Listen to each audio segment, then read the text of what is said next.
Hello, Bat fans! Today I am going to be talking about Batman Earth 1 Volume 2, written by Geoff Johns and illustrated by Gary Frank. This is, of course, the sequel to Batman Earth 1 Volume 1, which is part of the ongoing series that DC is producing. There's also Superman Earth 1 Volumes 1 to 3, and Teen Titans Earth 1 Volume 1. And they're also uh, who is it? Grant Morrison is doing a Wonder Woman that's coming out later this year, and there is talk of another Batman Earth One, and of course Teen Titans leaves it open for a sequel. So I really liked the first installment in the series, Batman Earth One. I thought it was a really solid reimagining of the character, and it's quite impressive because when you're doing a Batman origin story, you're always kind of in the shadow of Batman Year One, Frank Miller's seminal take on the character, along with, of course, The Dark Knight Returns. But I think Batman Earth One, I think I kind of enjoyed it more than Year One. That's not to say it's objectively better, but I think I just liked it a little bit more. I like the idea of Bruce Wayne thinking that his parents were target intentionally, but then realizing it was just a coincidence, and that's what kind of leads him on his greater crime fighting path to stop what happened to him from happening to anyone else. I liked its version of Alfred, a more rough around the edges kind of character, which makes sense for the character of Batman. And I thought its vision of Penguin was kind of it lent more towards kind of like the grotesque Penguin without going so far down that route. It wasn't like quite the Tim Burton Penguin, but I think it kind of took inspiration from that.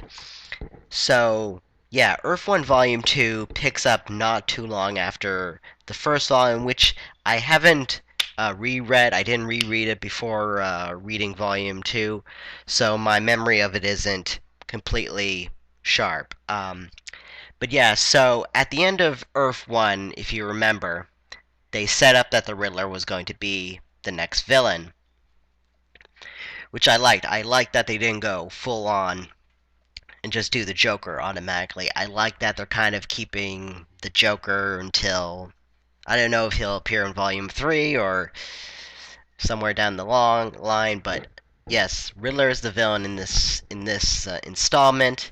Uh, the story begins with the Riddler blowing up his elevator. He asks the passengers a riddle. They don't answer it. He cuts the wires. And I just want to say this will be a spoiler review, so I'm going to talk about what we find out about the Riddler going on. So spoiler warning in 5, 4, 3, 2, 1. Okay, the Riddler, it's a facade. He's causing these terrorist attacks to cover who he's really killing, which are a group of people that took over Gotham after Mayor Cobblepot, the Penguin, was murdered. So, so the whole Riddler thing is kind of a facade in a way. I know Captain Logan and Eric Browncoat Eric on their review of this volume, they asked, why does he make up riddles if no one's going to really know about that after he kills these people. And I think my view, looking back on my interpretation, is that even though the Riddler is a facade psychologically, this guy, and we never know his name, they don't call him Edward Nygma, and Captain Logan actually was wondering if this really is Edward Nygma or someone else. But this guy, whatever his name is, I read it as he still psychologically is the riddle, and he's still fascinated by riddles and psychologically playing with people. So it's like it's more than just a facade. He is the Riddler, and I think since the Riddler is kept alive at the end of this story, that as it goes along, he will become more not the traditional Riddler, but he'll be more he'll come into his own more as the Riddler and accepting that that's who he is, and people will know more about the riddles, and he just will be the Riddler. Mm. Like, I don't know. Yeah, I think they do call him the Riddler in this, but yeah. So yeah, that's sort of kind of the main kind of mystery of this story of why the Riddler is doing this. There's a great scene where Batman tries to save a train full of passengers. He guesses the Riddler's riddle, which is kind of simple, even I knew it, but he blows up the train anyway. And that really shows you how twisted this version of the Riddler is, how psychopathic. And it really, I think, cements kind of Batman's disdain for this character. And going forward, this is a guy he's going to want to stop. Whatever. Batman's going to want to stop him any chance he gets. And so I liked how they established the relationship between Batman and the Riddler. And I also like that Batman isn't really a detective at the start of this story. He says, "That's not my job."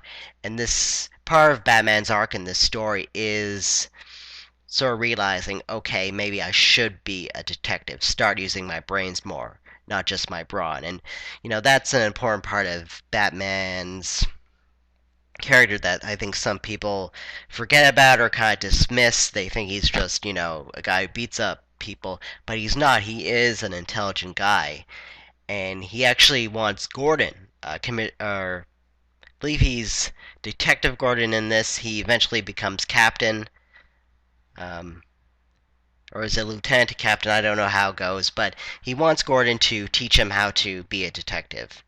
And I'm interested in this relationship going on because this Gordon is kind of different. In the first volume, he was actually kind of corrupt. I believe he was. I think they did that in Zero Year too. No, that was different. But so this version of Gordon is kind of different, and I'm interested to see Batman and Gordon's relationship develop, how they sort of become more of that traditional pairing that we see in the comics. And of course, this is a different continuity, so we don't know where things are exactly going. We never may reach a completely traditional version of this universe, but I think maybe we'll kind of get to something more familiar. That Batman, we're sort of working up to a more familiar kind of Batman. This Batman is a more stripped down take on the character, more in the kind of Christopher Nolan vein, but not exactly. He is just a guy in a costume, I find, in these two stories. He's not the larger than life figure. He's trying to be, but he's still just a guy. So, yeah. I think my biggest problem with this story is that it feels like there's a lot of setup and then it just ends. We sort of don't learn much more about the Riddler other than what he's actually doing. We don't, we know that okay, he's covering up his largers, or he's creating these big terrorist events to hide the sort of smaller scheme he's had. But we still don't know quite what's going on with him. If he's what his real identity is. Is he part of the people who got power after Cobblepot's death, or is he being used by somebody? We are not quite sure. And I guess this is an ongoing story. I wish that the volumes came out a little bit closer together, or that this was something ongoing in the comics, because I kind of want to jump right into the next volume. Yeah, so it does feel like this needs to be a little bit longer to flesh some things out. I think my other issue in the story is that Harvey Dent is more of a red herring in this story. again, a spoiler warning. In this story, Harvey Dent doesn't become Two-Face. He gets burned, but he dies, and it's his sister, the mayor, Jessica Dent, who becomes Two-Face at the end. She puts her face up against his on the burn side, and that gives her burns. And what it is that Two-Face is Jessica and Harvey. Instead of it being like Harvey and Harvey Two-Face, it's her and her brother. And Harvey never liked Bruce having a relationship with Jessica. We learn, I think that was established in the first volume. Bruce and Jessica had a relationship when they were younger, and Harvey didn't like that because Bruce was related to the Arkhams, and he didn't want his sister dating someone with, linkage to mental illness. Yeah, so this Harvey Dent is more of a red herring, which I didn't like. I'm okay with the twist of him not being Two-Face. I know some people have said that's the same twist from the Superman Earth 1 books. I haven't read Earth 1 Volume 3 yet, but I guess, again, spoiler warning, Lex Luthor's wife becomes the traditional Lex Luthor of that series. So I wasn't thinking that when I read this volume, Batman Volume 2. So I can understand how some people may find it repetitive. I just kind of took it on its own terms, and I like it. I think it strikes a good balance between being really different without feeling like it's just different for its own sake. I feel like they are going somewhere kind of interesting with this new version of Two-Face being in a relationship with Bruce Wayne and knowing Bruce Wayne's identity. So I'm really intrigued to see where that goes. This Harvey Dent is kind of a jerk. He's probably the least sympathetic version I've seen. Because usually Harvey Dent, even though, yeah, maybe he's kind of arrogant sometimes, he has the dark side. He's a guy who's at heart a good person who wants to clean up the city. And in here, it is kind of like the Dark Knight, where, Harvey Dent is trying to, make things better in Gotham. He even has blonde hair like Aaron Eckhart. But this version is a little bit more crooked, kind of a jerk. And while I wouldn't say he's a one-note character, I think he's mostly used as a red herring, and I wish they had kind of explored more of his character so that when he dies, it's that we can kind of sympathize with him more when he gets killed, and that he feels more of an actual character, and again, not just oh, look over here, oh no, over here. Um, so yeah, and I'm continually fascinated by the Harvey Bullock stuff in this series. They definitely have reinvented Bullock from the ground up. In the first volume, he's skinny. He's not the hard drinking corrupt cop we usually think of him as. Or maybe not corrupt. I'm not an expert on Harvey Bullock. But yeah, so in the first volume, he's the one who comes to Gotham City, not Gordon. Gordon's the one who's kind of corrupt. And it's actually Bullock who kind of leads Gordon, makes it so that Gordon goes on a more noble path. And there's a great scene in this book where they're in a bar and Bullock is like, what does it matter what I do with my nights? And Gordon takes him outside and says it's 10 a.m. in the morning, and that's great. And it does feel like Bullock, even though he's kind of more like what we think of him as in this volume, they definitely, again, are reinventing. We don't know where exactly they're going to take Bullock in this series. And also, the scene where Batman falls onto that balcony and meets Selina Kyle. When that happened, I was like, "Is that Selina Kyle? Is that Catwoman?" And they didn't give us a name, and I was like, "Oh, wait, I guess it's not really Catwoman. It's just more about Batman interacting with one of the citizens of Gotham."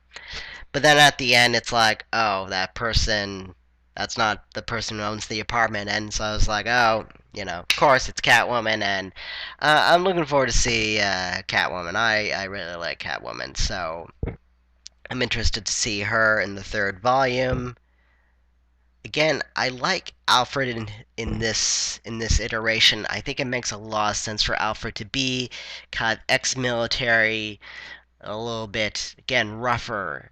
It works with the character of Batman that just an ordinary butler wouldn't necessarily would go go with what Bruce Wayne is doing, but a guy with a military background, someone who at first didn't really want to, be Bruce's guardian, would sort of become involved with this.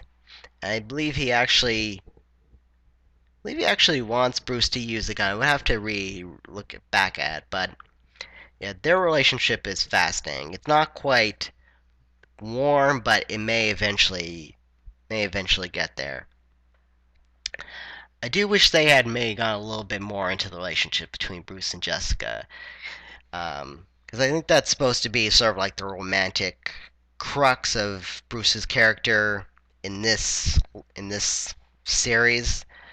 I just wish there were a few more scenes, a few more romantic scenes, or something a little bit more. Like we get, I think, a good sense of, how they feel about each other, and at first he doesn't want to get involved with her politics, but then he eventually, comes around and it wants to help.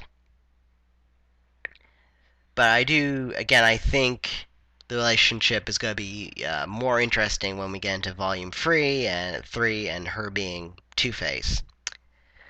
Um, so, yeah, those are my overall thoughts on the book. I enjoyed it. Again, it feels a little bit kind of feels like it's more set up than something that has a complete payoff.